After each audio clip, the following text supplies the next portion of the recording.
كسبنا اهو رايحين. كل تركيزنا ايه النهارده؟ ماتش اتحاد العاصمه لانه لسه ما اتلعبش. الحكم صفر ايا كانت النتيجه، تركيزنا على الدوري والدوري فقط.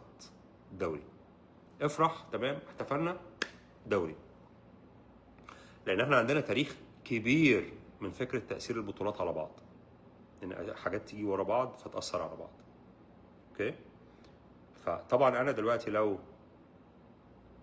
لا قدر الله يعني، او ان شاء الله كسبنا خسرنا ايا كان، فانا جيت قلت لك الكلام ده يوم الماتش ما حدش هيسمع، بس مهم نبقى عارفين من دلوقتي عشان نبقى مبرمجين نفسنا من دلوقتي. يعني السوفت وير بتاعنا يبقى متبرمج من دلوقتي ان احنا رايحين نشجع. مهم بالنسبه لنا ده فرض ان انت اقتنعت بكلامي وقررت تاخد بيه. محتاجين نراعي 1 2 3 وقت الجيم، وقت المباراه، قبل المباراه اعمل اللي انت عايزه، مش يعني انت حر. وقت المباراه 1 2 3.